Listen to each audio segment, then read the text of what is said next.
Hello everyone, स्वागत है आपका मेरे ऑनलाइन यूट्यूब चैनल संकल्प मैथ क्लासेस में। प्रीवियस लेक्चर में हम डेसिमल और यानी कि दशमलव भिन्न के बारे में हमने पढ़ा, डेफिनेशन पढ़ी और डेफिनेशन के साथ उसकी कुछ प्रॉपर्टीज हमने देखा।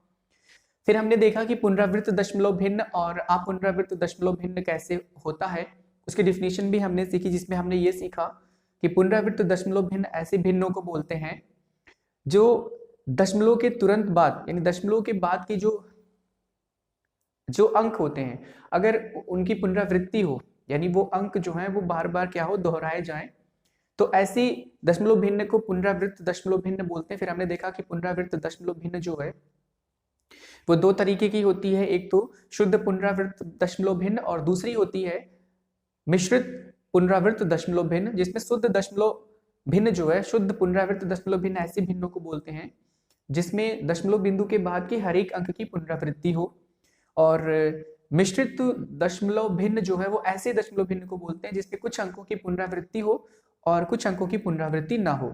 ये हमने प्रीवियस लेक्चर में डिस्कस किया था। फिर मैंने आपको बताया था कि आज हम शुद्ध पुनरावृत्त दशमलव भिन्न को साधारण भिन्न में बदलना और मिश्रित पुनरावृत्त दशमलव भिन्न को साधारण भिन्न में बदलना सीखेंगे। ठीक है, तो चलिए स्टार्ट करते हैं आज का लेक्चर। सबसे पहले देखिए, शुद्ध पुनरावृत्त दशमलव भिन्न को साधारण भिन्न में बदलना है। यहां मैंने नियम लिखा हुआ है, शुद्ध पुनरावृत्त दशमलव भिन्न को बिना दशमलव बिंदु के अंश में लिखें। फिर से एक बार टॉपिक देख लीजिए, शुद्ध पुनरावृत्त दशमलव भिन्न को साधारण भिन्न में बदलना, यानी ऐसी दशमलव भिन्न जो शुद्ध पुनरावृत्त हो, यानी ऐसी दशमलव भिन्न जिसमें दशमलव बिंदु के बाद के सभी अंकों की पुनरावृत्ति होगी। ठीक है, ऐसी दशमलव भिन्न को हम बोलते हैं पुनरावृत्त दशमलव भिन्न, शुद्ध पुनरावृत्त दशमलव भिन्न। तो ऐसे शुद्ध पुनरावृत्त दशमलव भिन्न को साधारण भिन्न में बदलने के लिए आपको करना क्या है कि शुद्ध पुनरावृत्त दशमलव भिन्न को बिना दशमलव बिंदु के अंश में लिखना है।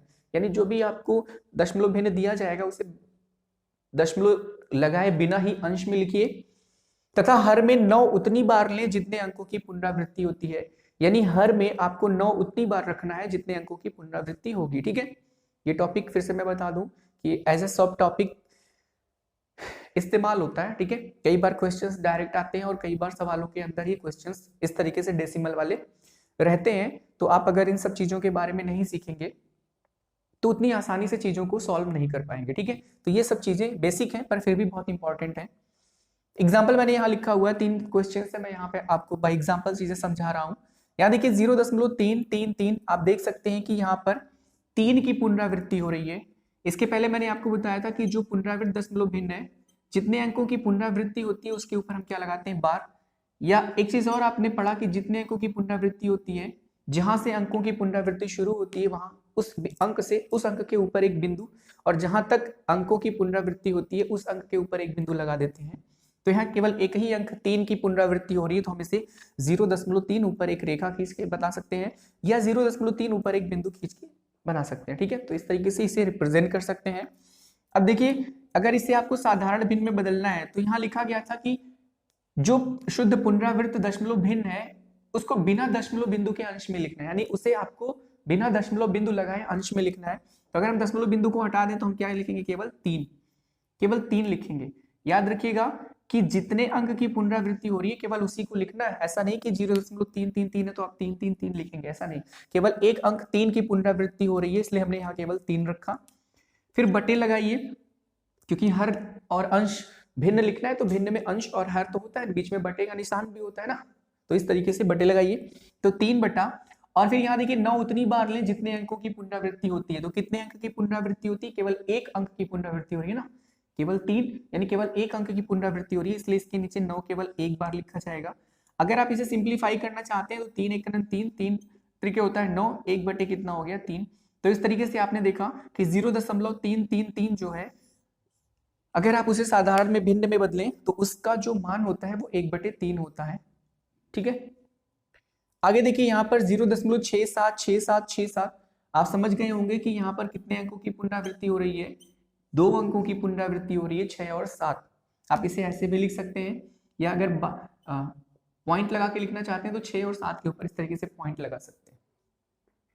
अब अगर इसे आपको साधारण भिन्न में बदलना हो तो बाय रूल आपने देखा कि जो पुनरावृत्त दशमलव भिन्न है उसे बिना दशमलव बिंदु का इस्तेमाल किए अंश में लिखिए यानी 67, फिर बटे लगाइए और जितने अंकों की पुनरावृत्ति हो रही है उतने बार 9 लिखिए। तो 6 और 7 केवल 2 अंकों की पुनरावृत्ति हो रही है, इसलिए 9 कितनी बार लिखा जाएगा? 2 बार। तो यहां पर हो जाएगा 9 9, तो 67 बटे कितना हो गया? 99। ठीक है, आगे देखिए, अगर ये सिंप्लीफाई भी हो रहा है तो सिंप्लीफाई, कोई भी फ्रैक्शन अगर सिंप्लीफाई हो रहा है यानी कैंसिल हो रहा है किसी नंबर से, अंश और हर दोनों एक ही नंबर से कैंसिल होना चाहिए, समान नंबर से। जैसे यहाँ आपने किया 3 से 3 को भी कैंसिल किया, 3 से 9 को भी कैंसिल किया, तो 3 एक कम 3, 3 त्रिका हो गया 9। इस तरीके से अगर कोई भी फ्रैक्शन, कोई भी भिन्न अपने सरलतम रूप में नहीं है तो पहले उसे सरलतम रूप में भी हम लिखते हैं। ठीक है, फिर देखिए क्या होगा, यहां देखिए 0.3251 13251, आप देख सकते हैं कि केवल जीरो के बाद जो दशमलव है, दशमलव बिंदु के बाद 3251, फिर 3251 इसकी पुनरावृत्ति हो रही, तो इसको ऐसे भी लिखा जा सकता है या इसको ऐसे भी लिखा जा सकता है, जहां से शुरुआत हो रही है उसके ऊपर और जहां खत्म हो रहा है उसके ऊपर पॉइंट लगाकर। अब आपको इसे लिखना है किसमें? साधारण भिन्न में। तो आपको बताया गया कि दशमलव को लगाए बिना अंश में लिखिए केवल पुनरावृत्त भिन्न को। ठीक है, जितने अंकों की पुनरावृत्ति हो रही है केवल उतने ही को आपको लिखना है। बटे 9 उतनी बार लिखिए जितने अंकों की पुनरावृत्ति हो रही है। तो आप देख लीजिए 1 2 3 और 4 अंकों की पुनरावृत्ति हो रही है, इसलिए 9 कितनी बार लिखा जाएगा? 4 बार। ठीक है, तो इस तरीके से ये आपका फ्रैक्शन में कन्वर्ट हो गया। ठीक है, आई होप आपको चीजें समझ में आ रही हैं। फिर देखिए मिश्रित पुनरावृत्त दशमलव भिन्न को साधारण भिन्न में बदलना। मिश्रित पुनरावृत्त दशमलव भिन्न, आप सबको पता है कि ऐसी दशमलव भिन्न जिसमें दशमलव के बाद कुछ अंकों की पुनरावृत्ति हो और कुछ अंकों की पुनरावृत्ति ना हो, ऐसे पुनरावृत्त दशमलव भिन्न को आप क्या बोलेंगे? मिश्रित पुनरावृत्त दशमलव भिन्न। तो इस तरीके से नियम क्या है? पुनरावृत्त तथा अपुनरावृत्त के सम्मिलित भाग से अपुनरावृत्त भाग को घटाकर बिना दशमलव बिंदु के अंश में लिखें तथा हर में पुनरावृत्त अंकों की संख्या के बराबर 9 लिखकर आगे उतने शून्य लगाएं जितने अपुनरावृत्त अंकों की संख्या। नियम थोड़ा बड़ा है और बहुत कठिन नहीं है, आसान है। आप इसको एग्जांपल से समझेंगे तो चीजें आसान लगेंगी।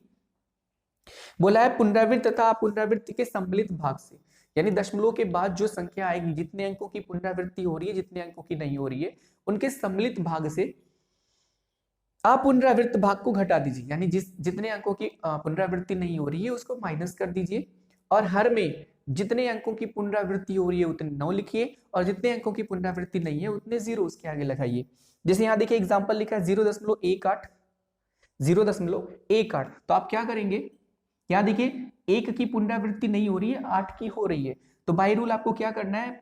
आप पुनरावृत्त और पुनरावृत्त दशमलव भिन्न के दोनों, मतलब जो सम्मिलित भाग है, यानी पुनरावृत्त और अपुनरावृत्त का जो सम्मिलित भाग है, तो 1 की पुनरावृत्ति नहीं हो रही है और 8 की पुनरावृत्ति हो रही है, तो फिर 1 और 8 सम्मिलित भाग हो गए, तो 18, फिर माइनस जितने अंकों की पुनरावृत्ति नहीं हो, यानी अपुनरावृत्त भाग जिसको बोलते हैं, तो 1 कितने हैं? केवल 1 है ना, मतलब अपुनरावृत्त भाग 1 है, उसमें से 1 घटा दीजिए और बटे 9 उतनी बार लिखिए जितने अंकों की पुनरावृत्ति हो रही है। तो केवल 1 अंक की पुनरावृत्ति हो रही है 8 की, ये जो 0.18 इस तरीके से लिखा है, केवल 8 के ऊपर बार लगा है, इसका मतलब ये 0.1888 इस तरीके से केवल 8 की पुनरावृत्ति होगी। ठीक है, तो 8 की पुनरावृत्ति हो रही है, इसका मतलब केवल 1 अंक की पुनरावृत्ति हो रही है, तो जितने अंक की पुनरावृत्ति होती है उतने 9 और जितने अंक की पुनरावृत्ति नहीं हो रही है उतना 0 लगाइए। तो केवल 1 अंक की पुनरावृत्ति नहीं हो रही है इसलिए 0 लग जाएगा। अब 18 में से 1 जाएगा तो 17 बटे कितना हो गया? 90,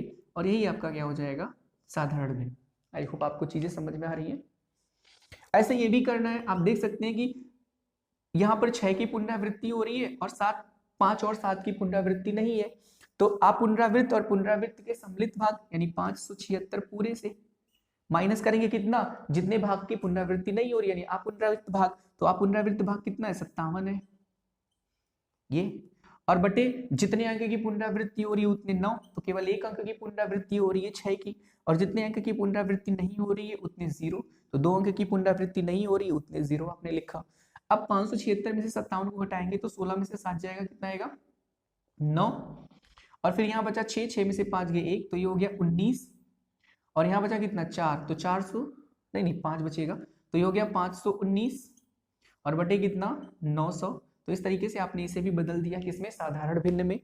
फिर देखिए 3.0072, तो दशमलव बिंदु के बाईं तरफ जो गिनती लिखी होती है वो कंप्लीट नंबर यानी होल नंबर यानी पूर्ण संख्या होती है, तो आप इसे 3.0.0072 भी रिप्रेजेंट कर सकते हैं, ठीक है। अब देखिए ये यहाँ से यहाँ तक की चीज 3 वैसे ही रहेगा, यहाँ से यहाँ तक की चीज को आपको फोकस करना है। तो ये क्या लिखा हुआ है, ये लिखा हुआ है 0.0072। अब देखिए 72 यानी 2 अंकों की पुनरावृत्ति हो रही है, तो पुनरावृत्त और अपुनरावृत्त का जो सम्मिलित भाग है वो क्या है, 0072। तो 0072 को आप केवल 7 यानी 72 भी लिख सकते हैं। फिर माइनस जितने अंकों की पुनरावृत्ति नहीं हो रही है, मतलब जो अपुनरावृत्त भाग है, तो अपुनरावृत्त भाग 00, क्योंकि इसी की तो पुनरावृत्ति नहीं हो रही है, और बटे जितने अंकों की पुनरावृत्ति हो रही है उतने 9, तो 2 अंकों की पुनरावृत्ति हो रही है तो इसलिए 2 बार 9, और 2 अंकों की पुनरावृत्ति नहीं हो रही है तो 2 बार 0 भी लगाइए। अब 72 है, ये 72 में से 0 जाएगा तो कितना आएगा 72, और बटे 9,9900 यानी 9,900। इसको सिंप्लीफाई भी आप कर सकते हैं सरलतम रूप में, कैंसिल करके भी इसे सरलतम रूप में बदल सकते हैं, वो तो आसान होता है। आगे क्या है उसमें, आगे यहाँ 3 भी लिखा हुआ है, तो 3 धन वही चीज यहाँ आ जाएगा 72 बटे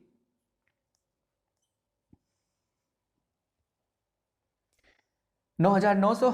और आप सबको पता है कि इस तरीके की चीजें जब होती है तो इसे होल का फंक्शन मानते हैं, यानी इसे हम 3 सही 72 बटे 9,900 ऐसे भी रिप्रेजेंट कर सकते हैं, ठीक है, ऐसे भी कर सकते हैं। आप इसे कैंसिल भी कर सकते हैं, कैंसिल करते 2 3 6 2 6 12, फिर 2 चौके 8, 2 9 18, फिर 2 5 10, फिर 0, फिर एक बार आप कैंसिल कर सकते हैं, 18 दूनी 36 होगा, 2 दूनी 4, 2 चौके 8, 2 सत्ते 14, फिर 2 5 10, यानी 18 बटे 2475।